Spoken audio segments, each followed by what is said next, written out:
The story begins as Alban's world suddenly crashes at 15 years old. When he realizes that nothing is waiting for him in the future, he understands that this is actually the world of a fantasy novel and that he has been reincarnated as the villain, a character with an absolutely terrible personality. He possesses 3 major negative traits: arrogance, insolence, and laziness. Despite this, he remains a genius who does not need to exert effort in anything. It is said that losing his parents at a very young age caused him to develop such a difficult personality. Even so, Alban knows that if things continue this way, his life will soon be ruined. If his memory is correct, everything starts to go wrong when he enters the academy. The real disaster begins when he loses a duel to the hero of the story. Trying to focus on the positives, he decides to change his lifestyle for the moment. He wants to avoid dying on the roadside, just as happens in the novel. While he is lost in these thoughts, someone knocks on the door. A butler named Sebas enters the room. Alban quickly recognizes him, remembering that because of his own laziness, Sebas Christian is the one who actually manages the entire household. As Sebas walks toward him, he starts talking about how a servant made a mistake earlier, but he suddenly stops and almost shouts in shock. Sebas explains that his reaction is because Alban has changed his clothes by himself.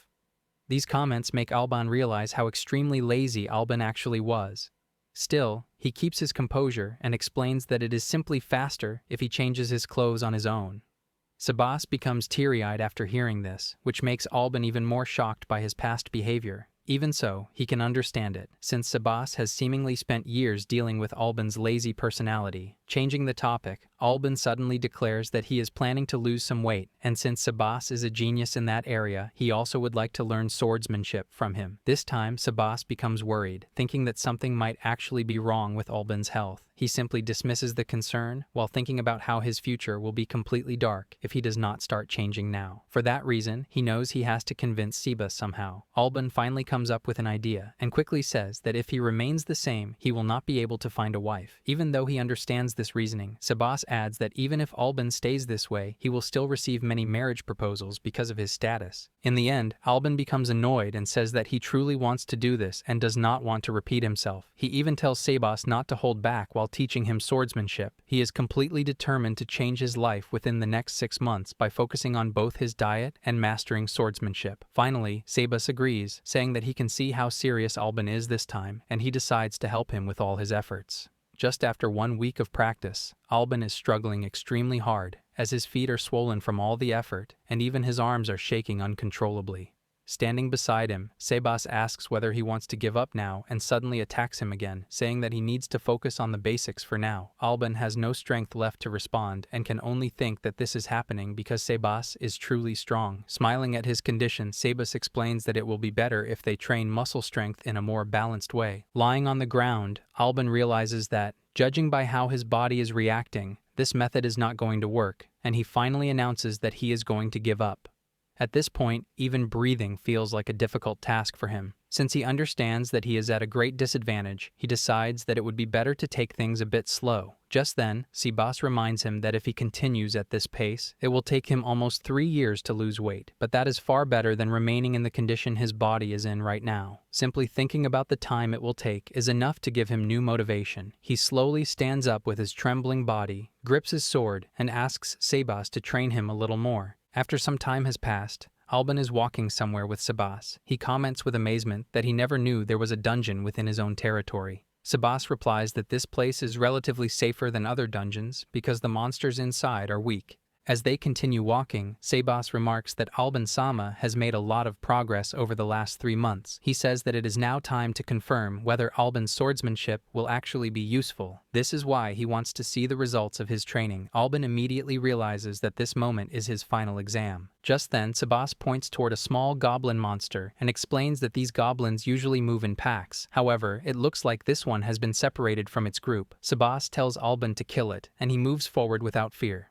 As he watches Alban, Sebas thinks about how he was certain Alban would give up after only a few days. He believed there was no chance someone as lazy as him would be able to endure this training. However, to his surprise, Alban has endured everything and learned all the skills that were shown to him. This only confirms that there is truly no limit to someone who is willing to work hard. Watching Alban move his sword makes Sebas's heart beat faster. He finally acknowledges that Alban is a swordsman deeply favored by the gods. Once Alban successfully kills the goblin with a precise and accurate accurate strike. Sebas declares that he has become stronger and that there is nothing more left for him to learn. Alban feels genuinely happy after hearing Sebas's praise. A few months later, Alban is once again feeling happy as he stands inside his mansion. Sebas tells him that he has finally received a marriage proposal. Alban feels delighted, believing that his strict diet and hard efforts have finally paid off. He starts thinking about what his future wife might be like and wishes that she were a cute girl. However, his imagination is abruptly interrupted when Sebas adds that this is not actually good news. Hearing this, Alban finally asks which family has sent the marriage proposal. Sebas replies that it is from the Barrow ducal family. Alban almost shouts in frustration, saying that there is a massive difference in status between his family and the Barrow family. He cannot understand why they would send a proposal to him. Suddenly, he recalls how in the novel, Alban ends up marrying someone named Leticia Barrow. She is known as a problem child, and even breaks her engagement due to her misbehavior. Realizing that he has received a proposal connected to someone like that, Alban feels as if all his efforts have gone to waste. He believes he is still walking down the same path as in the novel. Sebas simply comments that the young lady from the Barrow family has a very difficult personality, so Alban will need to be on his best behavior. Feeling deeply frustrated by the situation, Alban asks whether there is any chance for him to get out of this marriage.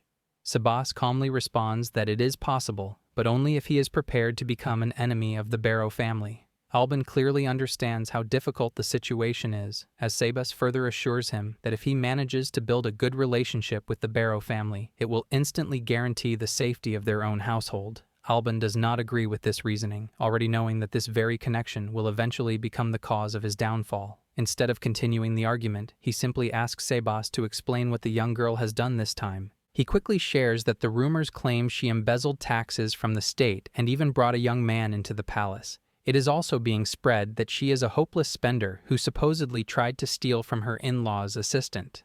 Hearing all of these rumors only makes Alban even more frustrated, as he realizes that despite putting so much effort into changing himself, his life is still moving in the same direction, making it feel as though all of his efforts have been completely useless. Despite his frustration, a few days later, Alban is standing outside the palace, ready to meet his future wife. He is certain that the person who will appear will be someone very strange, but to his surprise, a young and beautiful woman steps out of the carriage. Alban does not expect her to be this attractive. The young woman politely introduces herself as Leticia Barrow and asks Alban to take care of her from now on. He remains standing there silently while Sebas steps forward to welcome her. Sebas says that they will take her to her room immediately as she must be tired from the journey. He then begins explaining that her attendant will also be placed under their care. Leticia interrupts him, saying that she does not have any attendant with her. Sebas simply tells the others to take her to her room, noting that she has arrived alone. Once they are finally left alone, Alban asks Sebas for his honest opinion. Sebas immediately comments that Leticia is a gorgeous woman. Slightly annoyed, Alban replies that this is not what he is asking about. Laughing at the situation, Sebas finally explains that if he had to describe it in one word, he would call it strange. No matter how they analyze it, Leticia is entirely different from all the rumors they have heard. She does not seem like someone who would commit such serious crimes. Alban quickly agrees, adding that he also feels Leticia is quite intelligent. Sebas confirms this, saying that the reality appears very different from what they were told. After coming to this conclusion, Alban firmly instructs Sebas to carefully investigate what truly happened with her. He also orders him to keep the matter a secret from everyone else. Alban is determined to gather all the information regarding this situation, but at the same time, he is reluctant to get directly involved in the Barrow family's problems. Sebas agrees with his thoughts and feels relieved. Instead of encountering a foolish or strange person, they have ended up with someone as decent as Leticia. He is confident that she will make a good wife for Alban. Sebas's words are enough to encourage him. Later, when Alban is sitting at the dining table with Leticia, he keeps talking non-stop about all of his adventures, much to her annoyance. She does not respond to him at all and simply stands up to leave once she finishes her meal. Alban becomes genuinely annoyed by her behavior and by the fact that she does not want to talk to him at all this time. Sebas casually points out that it might be because Alban's joke was extremely dull. Telling his servant to stay quiet, he says in frustration that it has already been almost 3 days and she is still ignoring him. He cannot believe that she is being this skeptical toward him. Sebas reminds him of his previous reputation. Even though Alban agrees with him, he still does not want to give up on this relationship. Instead of overthinking it, he approaches Leticia once again and asks her to go for a walk with him. However, even after all of his attempts to make small talk, she continues to ignore him completely. Alban feels deeply disappointed, realizing that all of his efforts are proving to be useless. He is also slightly irritated because if she does not talk to him, he will never be able to understand the problems she might be facing. When he can no longer think of any other idea, he decides to be straightforward and heads directly to Leticia's room. Even after he knocks on the door several times and receives no response, he grows extremely annoyed and finally decides to act like the villain he once was. Drawing his sword, he forcefully smashes the door open, startling Leticia, who is quietly reading a book inside. Frustrated, she scolds him for doing something like that, while Alban calmly states that he will have the door repaired immediately. Leticia sharply responds that the real issue is not the door, but the fact that he has entered a lady's room without her permission. With a strange smile on his face, he explains that he is that kind of bad person, and that if he has to achieve his goal, he will do whatever it takes. His demeanor suddenly changes, and this time a polite smile appears on his face as he asks Leticia to go on a date with him. They are both standing outside in a forest as Alban lazily stretches his arms, commenting on how refreshing it feels to be outside. He even asks for Leticia's opinion, to which she replies that she would feel the same way if she were here alone. Her blunt response genuinely disappoints Alban, making him realize that she is still skeptical about him, though he also understands where she is coming from. After calming himself a little, he maintains a cheerful smile and tells Leticia to follow him, explaining that he wants to show her a beautiful view. As he continues walking ahead, Leticia nervously asks him to slow down, saying that she is not used to walking on such rough paths. She complains that if he was already planning to bring her here, he should have informed her beforehand. At that moment, he understands her difficulty, and without saying anything, he quickly lifts her up in his arms. He politely explains that this way her feet will not get sprained. Slightly annoyed, she tells him not to touch her, but Alban calmly reassures her that he has no intention of doing anything strange. Internally, Alban feels happy that he trained his body, as he can now lift her so easily. Even so, Leticia continues complaining, saying that even if he does not plan to do anything to her, this situation still feels very strange. Instead of responding, he simply tells her to look ahead, explaining that they have already reached the top of the mountain. He points out that from this place, the entire Audran territory can be seen, and he mentions that this is something he really wanted to show her. Leticia cannot believe that he is doing something like this for her, so Alban explains that he wanted to do it because, from now on, both of them will be responsible for taking care of this territory together. Hearing his words truly surprises Leticia, and she comments that he is very different from all the rumors she has heard. She mentions that she always heard that Alban Audran is an arrogant and insolent person. Rather than feeling offended, he casually replies that there are also rumors about him being lazy, yet he is still not a thug. With a smile, he adds that he is simply a villain.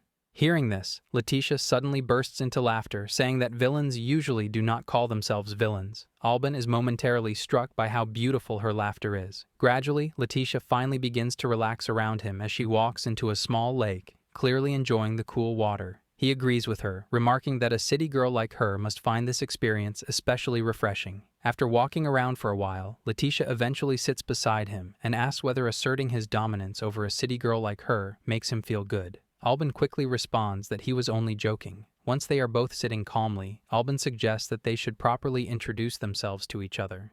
He adds that this is because they do not know anything about each other at all. Leticia does not seem interested in the idea, but when he keeps insisting, she finally introduces herself, sharing that her favorite things are black tea and scones. She further adds that her favorite hobby is playing with children.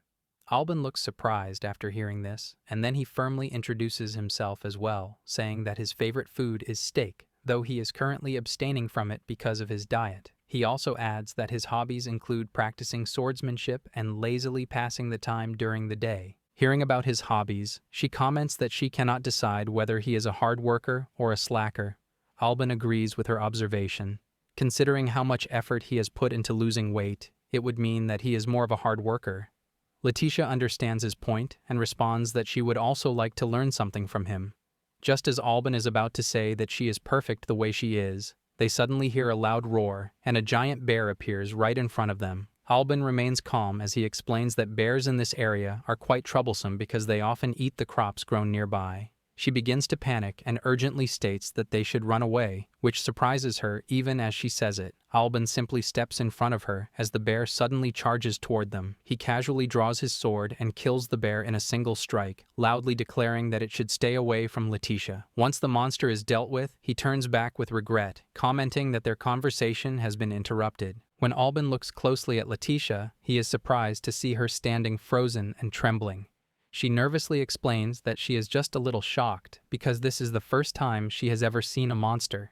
Hearing this, he immediately realizes his mistake. He understands that this must have been her first encounter with something like that. He gently brushes her hair back and says that he is glad she is safe.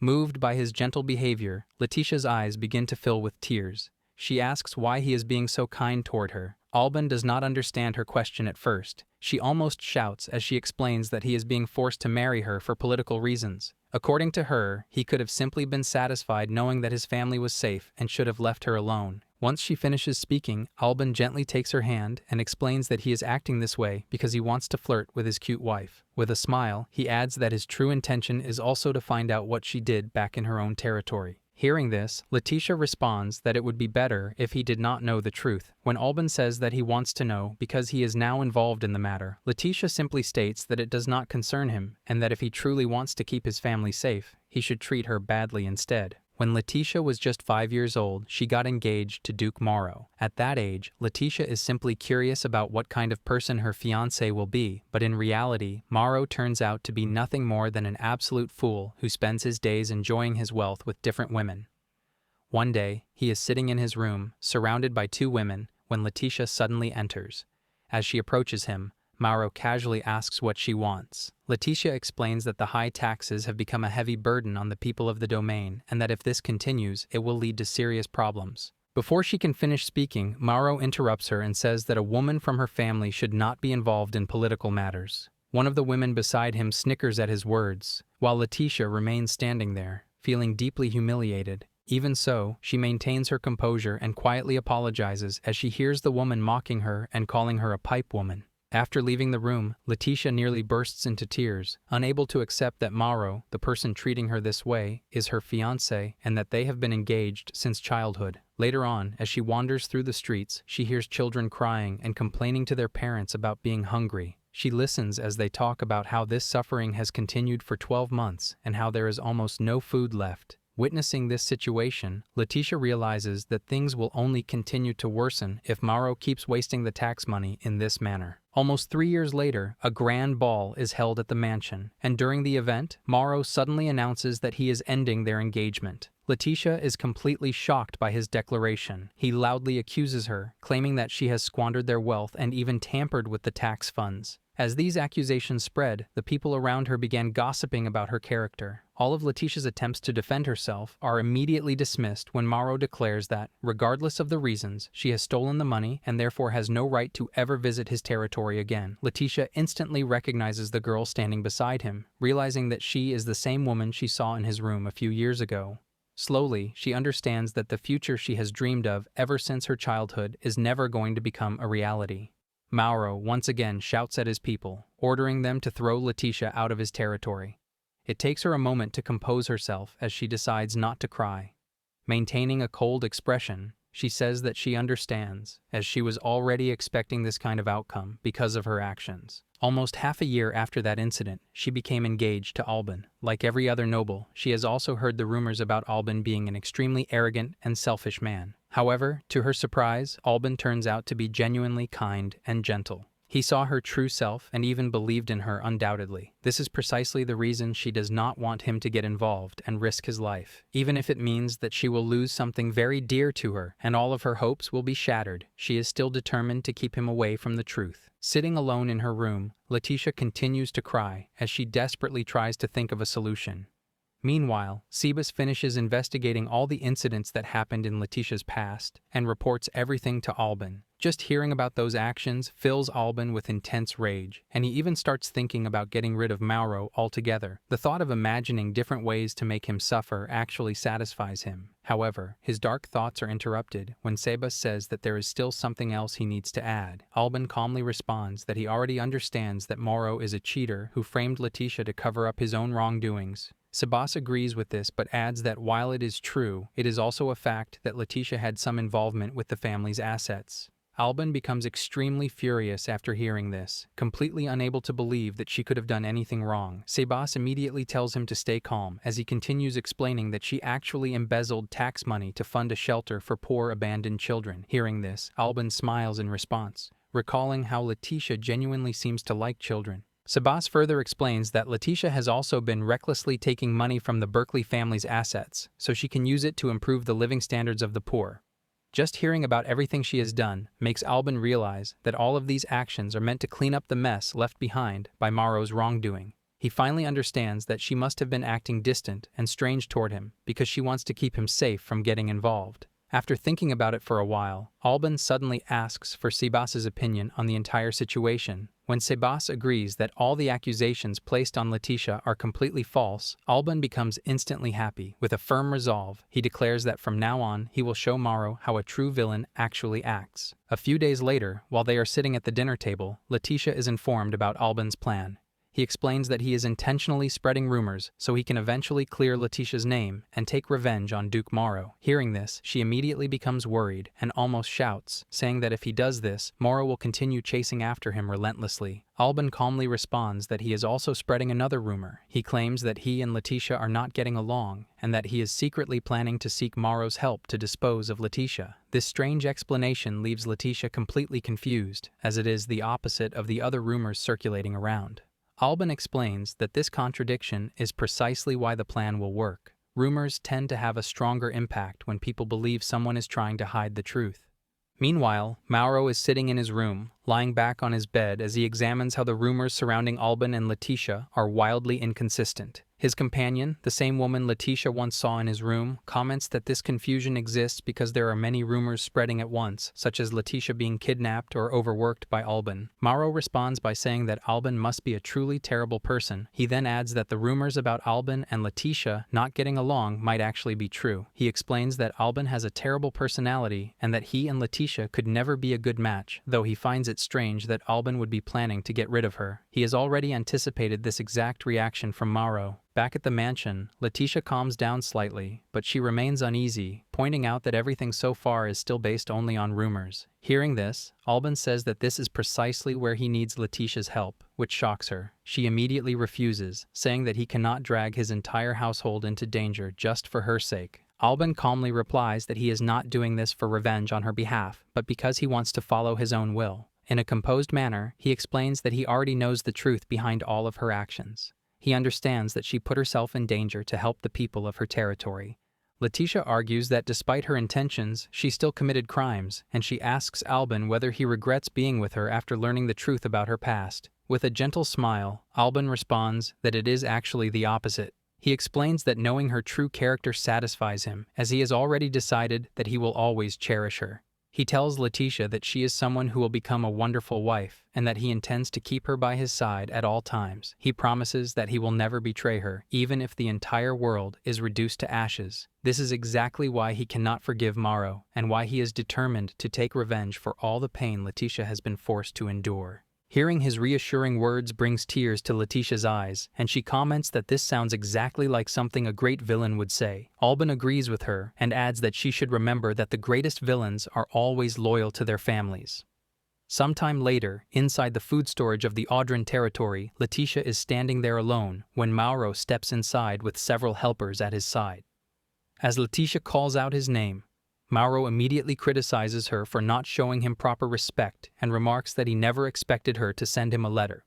He especially points out that the letter is filled with complaints about Albin, saying that it almost feels like a cursed item at this point. Leticia calmly replies that she is exhausted and can no longer stay with Albin. She further adds that Mauro is a far better man than Albin, which is why she wants to apologize for everything and ask for his help in leaving this place.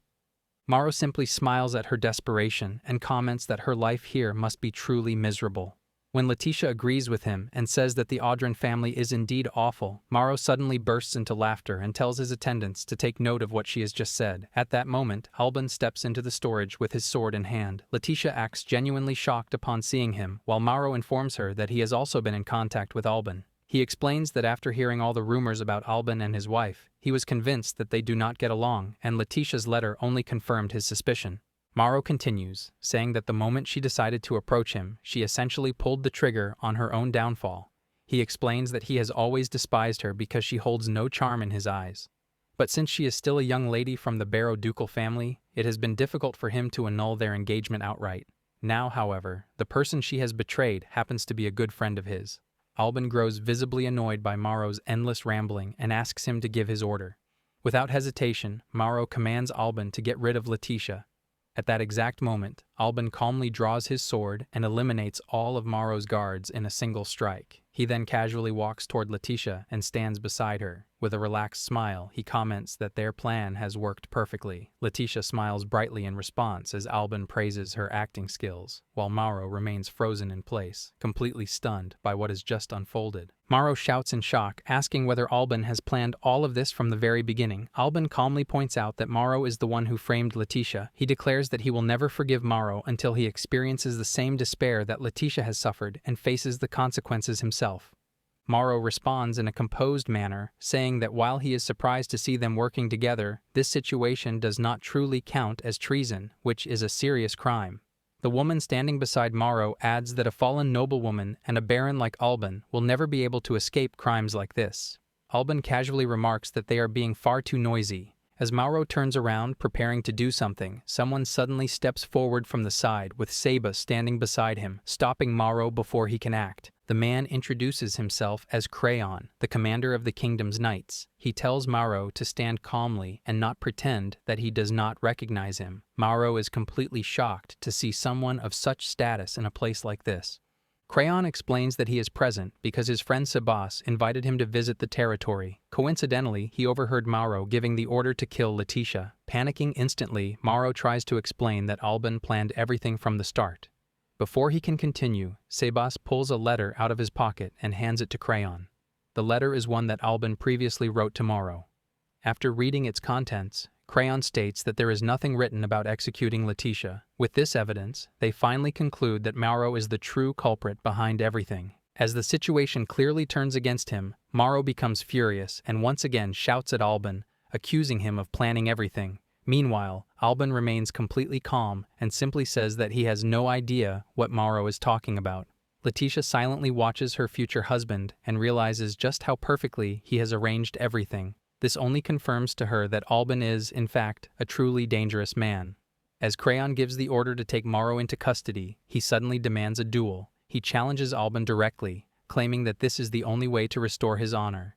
Instead of backing down, Alban immediately draws his sword, clearly pleased that he has finally been given the perfect opportunity to defeat Mauro without any complications. Crayon decides to act as a witness to the duel. Mauro prepares himself, fully intending to execute Alban. Alban, however, stands calmly and asks whether Mauro ever even considered apologizing to Leticia. He states that if Mauro had sincerely done so, he might have considered settling everything peacefully. Mauro does not respond and instead charges forward with his sword. Seeing this, Alban decides not to hold back and swings his blade, striking Mauro's nose in a single strike. This only enrages him further, causing him to swing his sword wildly while shouting in disbelief about how Alban can be this strong. Eventually, Mauro collapses onto the ground. Alban explains that he has been training for an entire year, while Mauro spent his time indulging himself with different women and letting his people suffer. He adds that during all that time, Leticia was the one trying to help the people of the territory, risking everything just to protect Mauro's name. With a sharp, twisted smile, he responds that it is not significant whether commoners live or die, since their numbers keep growing regardless. Furious at the words, Alban slams his sword against his hand and declares that nobles are nothing but leeches who steal from the people. He reflects on how Leticia risked her life to save the territory, yet feels no regret for confronting his adversary. Overall, it was Mauro who had toyed with her feelings, which frustrates Alban even more. With a swift motion, he swings his sword, slicing through his opponent's arm. As Mauro sits there, clutching his bleeding arms, Alban asks whether he finally feels the despair that Leticia has endured. Before Alban can raise his sword again, Leticia suddenly runs forward and hugs him from behind, telling him that he has done enough. He calmly replies that if he continued, it would only stain his soul, then turns to face her. Leticia gently holds his hand and admits that she never imagined he would get so angry on her behalf. Meanwhile, Crayon declares Alban the official winner of the duel. Mauro is taken away by the guards. Alban turns to Leticia and asks if everything went well. She smiles and says that her revenge has finally been achieved. Quickly changing the topic, she praises Alban's acting, commenting that he performed exceptionally well.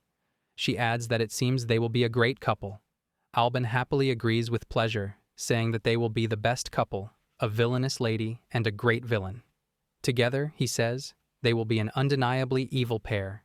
It has been almost a month since the duel with Mauro, and today, Alban is finally getting married to Leticia. He is completely overwhelmed with love, almost losing control of himself, while Sebas repeatedly tells him to calm down and act like a proper groom. A few days earlier, Leticia mentioned that since they are already husband and wife, they should still hold a proper wedding ceremony. Now that the long-awaited day has arrived, Alban feels extremely nervous about the entire situation. Sebas understands the reason behind his nervousness, as this marriage marks the beginning of a completely new journey for both of them. He explains that feeling nervous is natural, and if Alban were not feeling this way, it would only disappoint Leticia. Hearing these reassuring words helps Alban calm himself slightly. Instead of panicking, he starts focusing on how Leticia is going to look in her wedding dress. Watching his behavior, Sebas comments that it reminds him of the day Alban's father got married. Back then, he was just as nervous and even hid himself to calm his emotions. Although Sebas feels nostalgic while recalling those memories, Alban finds it hard to imagine such a scene because his parents passed away when he was still very young. Even so, the moment fills Sebas with pride as he realizes that he has now attended the weddings of 2 generations of the Ardran family. Alban understands his feelings and replies that hearing such words is a great honor for him. He adds that Sebas is just like a father to him. Upon hearing this, Sebas immediately bursts into tears, feeling genuinely happy after taking care of such a troublesome child for so many years. Meanwhile,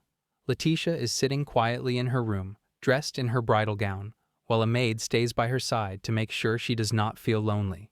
She reassures the maid that she is fine, all while thinking about how kind everyone in this household is. Since none of her relatives or family members are attending the wedding, everyone around her is being extra careful about her emotions. Surprisingly, she does not feel as nervous as she did during her engagement to Mauro.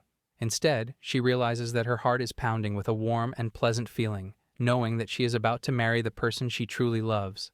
Although she still has some worries about the future and questions whether they will truly make a good couple, her happiness at the thought of spending her life with Alban outweighs all her concerns. Even she is surprised by how strong these emotions feel. Coming back to her senses, she hears a knock on the door as Sebas announces that it is time to head outside. Leticia immediately stands up from her stool, feeling hopeful that this day will turn out well. At the same time, Alban stands at the altar, nearly on the verge of passing out from overwhelming nervousness. In his mind, he repeatedly goes through every step of the wedding ceremony and becomes frustrated when he cannot imagine what is supposed to happen after he lifts the veil. This only makes him more irritated as he starts thinking about how overly complicated wedding ceremonies are. He finally stops overthinking when someone announces that the bride is entering the hall. Alban quickly turns around and is left completely stunned when he sees Leticia walking in, breathtakingly beautiful in her wedding dress. He keeps staring at her face without realizing it. When Leticia asks if something is wrong, Alban hurriedly explains that he simply cannot stop admiring how beautiful she looks. Leticia accepts his compliments, but Alban continues to ramble, repeatedly saying that she looks like the most beautiful girl in the world. She simply smiles and replies that seeing him like this makes her truly happy. At that moment, Alban finally realizes that she is just as nervous and just as happy as he is. Soon after, the officiant begins the ceremony, delivering his speech and guiding them through their vows. He asks them to promise that they will cherish one another forever, staying together until death finally parts them. As Alban is about to place the ring on Leticia's finger, he notices that her hands are shaking. Leticia admits that she cannot help feeling nervous, wondering whether a fallen noblewoman like her truly has the right to feel this happy. She feels trapped by her own thoughts, but Alban immediately reassures her. He gently frees her from that fear by telling her that she is absolutely worthy of it. He promises to make her the happiest person in the world and places the ring on her finger, declaring that it is proof of his vow. As she stares at the ring, her eyes fill with tears, and she admits to feeling genuinely happy at that moment, happier than she has ever felt in her entire life. Alban gently pulls her closer and tells her that it is still a little too early to say that, since he has just promised to make her the happiest person in the world. This is only the beginning, he adds, and this very moment is already something special. Leticia continues his thought, saying that if they follow that logic, even when they grow old, they would never be able to decide which moment in her life was the happiest. Alban agrees, quietly admiring how beautiful her smile is. He silently vows to protect that smile forever and finally leans in to kiss her. Meanwhile, somewhere else, Crayon stands before Headmaster Faust. He mentions that Alban and Leticia would be the most interesting pair and wishes to recommend them for the academy. Another person comments that there are nothing but terrible rumors surrounding that couple. However, Headmaster Faust calmly states that they are a special case. For that reason, they will be required to take an entrance exam for the Royal Academy. Leticia is standing in front of her carriage, surrounded by the maids, all of them telling her to have a good life in the capital. One of them looks especially worried and says that she might not like the place, asking her to come back as soon as possible if that happens. Another maid promises that they will even send her the vegetables they have grown together. Leticia looks at all of them and promises that she will return in 3 years, telling them that they do not have to be so sad. The maids start crying even harder, saying that they do not want to stay away from her and wish to keep attending to her. Leticia politely explains that they cannot come with her and that, as employees of the Audran family, they have to take care of the mansion and the territory. One of the maids comments that Leticia is very kind, but also quite strict, and that combination is what makes her a truly great person. Alban, who is watching the scene from the side, feels a little annoyed because no one seems worried about him at all. Soon, both of them get into the carriage. Sebas politely bows and tells Alban that he can contact him anytime if he needs anything. He also advises Alban to be very cautious at the academy, wearing a bright smile. Alban tells him not to worry, saying that he has already received training from the best. Finally, the carriage begins to move, taking them toward the capital. Since they are both 16 and newly married, they need to learn about the dignity and responsibilities behind being royals, which is why they are heading to enroll in the Royal Academy. As soon as they arrive, Alban quickly jumps out of the carriage, feeling completely exhausted from riding for so long, barely having time to catch his breath. Someone nearby mentions that they have been waiting for him for quite a while. The servants guide Leticia toward her room and explain that an exam is waiting for Alban. Leticia does not understand what they mean, but Alban casually tells her not to worry, saying that Mauro's family simply wants to play around with him a little, and that he just has to go along with their boring game. When Alban reaches the training ground, a professor is already waiting for him. This professor has received a large sum of money from the Berkeley family and now only needs to take care of Alban. One of the servants announces that they have brought Alban as instructed. Professor Bastian stares at him coldly, while Alban calmly thinks about how he is going to make this professor suffer. Keeping a polite smile, Alban greets him, saying that it is nice to meet him. Instead of responding politely, Professor Bastian suddenly shouts at him, scolding him for being late and saying that making a professor wait is extremely inappropriate for someone who plans to enroll in the academy. He is confident that someone like Alban will be intimidated by his aggressive attitude. However, Alban simply smiles and replies that the carriage arrived on time, which means the professor was waiting by his own choice. Bastian becomes furious at the backtalk and abruptly starts the exam, ordering Alban to hit the target using magic. He is certain this will be impossible, since students usually only learn magic after enrolling in the academy.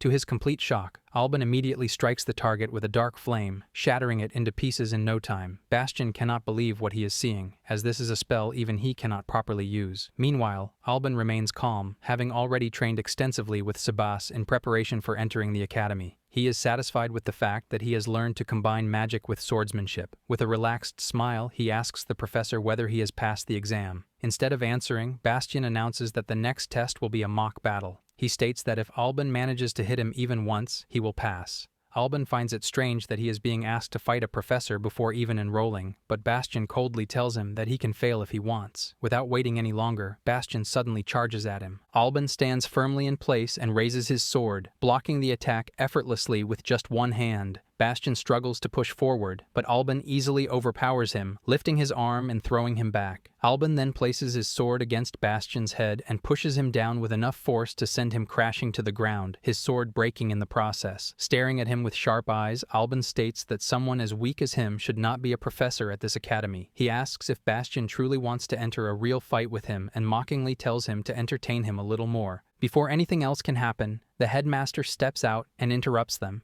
Alban is instantly amazed upon seeing him, recognizing him as the strongest mage in the Warland Kingdom. The headmaster calmly greets Alban and mentions that Crayon recommended him, saying that Alban possesses a gift that appears only once in centuries.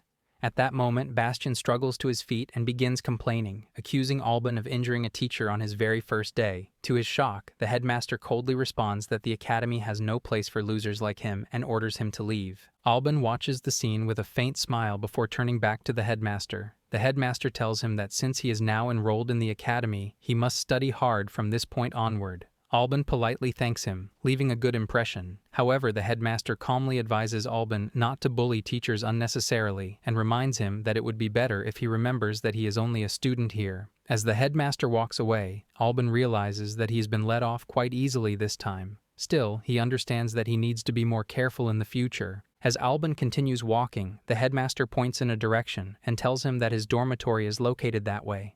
This completely confuses Albin, as he knows the men's dormitory building is on the opposite side. The headmaster then explains that this is a special building arranged specifically for him and that only one other person has been given the same privilege. When Albin reaches his assigned room, he feels excited to meet his new roommate. However, the moment he steps inside, he is shocked to see Leticia already sitting there. Completely confused, he asks why she is not staying in the women's dormitory. Leticia replies that the guide brought her here, saying that these were the headmaster's direct instructions. Albin is clearly unhappy with this arrangement, feeling that it will only cause unnecessary trouble for their relationship. He turns around and says that he will go ask to switch rooms. Before he can leave, Leticia quickly grabs his arm. Looking at him with an innocent smile, she makes him give in instantly. He says that he will simply place a divider on the bed. However, Leticia is not satisfied with that solution either, feeling that it would be completely pointless for them to share one bed if there is a divider between them. Meanwhile, inside the headmaster's office, Crayon sits comfortably on the sofa. The headmaster mentions that he was initially confused about Crayon's recommendation, but now he finally understands the reason behind it. Crayon asks if the headmaster saw the gift that Albin possesses. The headmaster replies that he did see it, but he also sensed the evil within Albin's heart. He explains that this is why Albin cannot hold back when dealing with his enemies. These intense emotions are what make him strong, but also merciless. Crayon then asks if this is the reason why the headmaster placed Albin in the same room as his wife. The headmaster nods and says that this was his own suggestion. He explains that while Albin can be careless at times, Leticia is a wise ruler and someone who needs to remain by Albin's side at all times. Crayon expresses his interest in seeing how both of them will perform at the academy. As he looks out the window, the headmaster mentions that he is planning to introduce some new rules. Crayon shows slight concern about whether the incident involving Bastion was truly right. The headmaster reassures him, saying that everything is fine, especially since it appears that Bastion was bribed. At the same time, a deeply embarrassed Bastion runs out of the academy grounds, burning with anger over what just happened. On his way out, he encounters a young girl and immediately approaches her, intending to vent his frustration. Just as he is about to strike her, someone suddenly grabs his arm and knocks him away with the force of a sword. A young man steps forward and quickly turns toward the girl, checking to see if she is unharmed. Meanwhile, Bastion lies on the ground, seething as he recalls how he should never have lost to Albin. Hearing Albin's name causes the young man to freeze in surprise, clearly shocked by it. Gossip spreads throughout the academy about a new student who beat up a teacher on his very first day. Because of this, many students think it would be better to stay away from him. The rumor alone makes Albin famous on his first day. Meanwhile, Albin sits in his room, feeling bored. Leticia has gone out, saying that she wants to pick some flowers, but she still has not returned. As time passes, Albin begins to worry about her. Eventually, he decides to go outside and look for her. Soon he finds Leticia surrounded by 3 girls who appear to be bullying her, calling her a fallen noblewoman. Albin already suspected that a situation like this might occur and starts thinking about what he should do. However, before he can step in, Leticia suddenly speaks up, saying that their perfume really stinks and that their way of talking sounds just like a dog barking. Her sharp words immediately anger the girls, and one of them raises her hand, trying to hit Leticia while shouting that she has no right to look down on them. Before either Albin or Leticia can react, someone suddenly grabs the girl's hand and points out how strange it is that 3 nobles are bullying Leticia while still calling themselves nobles. Albin is shocked by the sudden intervention. The girls glare at Leticia, saying that she is not even worth the effort, and then walk away. Albin can only watch as the young and handsome man turns toward Leticia, gently checking if she is all right. She thanks him, but the boy replies that there is no need for gratitude because he was simply passing by and could not stand watching what was happening. Seeing this, Albin instantly feels annoyed and quickly walks over, standing right beside Leticia. Placing a hand firmly on her shoulder, he thanks the boy for saving his wife and politely, but clearly says that he would appreciate it if the young man did not get any closer to her. The newcomer immediately raises his hands in surrender, explaining that he did not know Leticia was married. He then curiously asks whether Albin is Albin or Dran. Once it is confirmed, the young man smiles and comments that Albin's actions have already become quite the rumor among the commoners. After that, he introduces himself as Lionel and tells them to just call him Leo. Leticia greets him politely, while Albin firmly holds her hand and leads her away from the scene. As they walk back toward their dormitory, Leticia notices Albin's strange expression and asks if he is thinking about kicking Leo out of the academy. Albin feels embarrassed after being called out so easily. Leticia smiles and says that she knows him well because she is his wife. She reassures him that he has nothing to worry about since she is not attracted to Leo in any way, and that Alban does not need to act so defensively. Hearing this, Alban finally gives in and even promises that he will try to be friends with Leo later. While walking through the hall, they bump into Leo again, who seems genuinely happy to learn that they will be attending the same class. Once inside the classroom, Leo gets scolded for being too chatty, and the conversation comes to an end. Just then, the door to the classroom opens, and a young woman walks in energetically, introducing herself as Paula, their new class instructor. She immediately comments that they do not look very energetic. Before she can continue, a student raises his hand, saying that he wants to ask a question. Paula recognizes him as Ivan. Ivan asks why a noble like him from the Scottish family has to be in the same class as people of such low rank. Almost instantly, another boy standing near the window speaks up, questioning whether Ivan is implying that everyone else in the room is beneath him. The boy standing near the window recalls how the headmaster says that it would be great if students forget about their titles while studying at the academy. He questions whether a noble like Ivan has skipped the entrance ceremony altogether. Ivan casually replies that he does not care about such things, and bluntly points out that a lowlife like him should not be sitting in such a high place. Their argument is interrupted by the professor, who says that before anything else, she wants them to do something important. Paula explains that since the academy has implemented some new rules, there will now be a king in each class who will control everyone. She further explains that the remaining 9 students will have to swear absolute obedience to the king until graduation. This sudden announcement instantly infuriates Ivan, who says that he did not hear anything like this before enrolling. Paula calmly replies that this is the academy's decision, and the students are free to decide the king through academic ability, or even violence, as long as no one is killed. She adds that if they fail to choose a king within a month, all of them will be expelled. She then tells them that she wants everyone to use everything they have learned so far and defeat their fellow students. The student at the window, Rowan, suggests that they should settle this with duels, where the last student standing becomes the king. Another student, Esther, disagrees and says that the king should be someone elegant and pure. One student insists that everyone should stop fighting altogether, while Matthias confidently suggests that everyone should be under his rule because he is the richest among them, and wealthy people usually rule the world. Lucky shows no interest in the discussion, and Carla also remains silent. Leo, Alban, and Leticia stand quietly without saying anything, while Evan speaks up, saying that since everyone here is lowborn, the king should be someone who actually has authority. Hearing this, Matthias comments that if authority is the requirement, then there is someone here who holds more authority than him. Leticia finally speaks up and says that she wants to recommend someone as king. She states that the only person who truly deserves this title is her husband, Alban. Leo responds by saying that they should start with a simple test to determine who is actually the strongest among them. Leticia insists that Alban fits that role perfectly because he can win no matter how many people he has to fight against. He listens to the entire conversation in silence, feeling that this whole situation is extremely exhausting. Here I am, know it's been a while. I was in denial about my love. Here I stand, I know I walked away.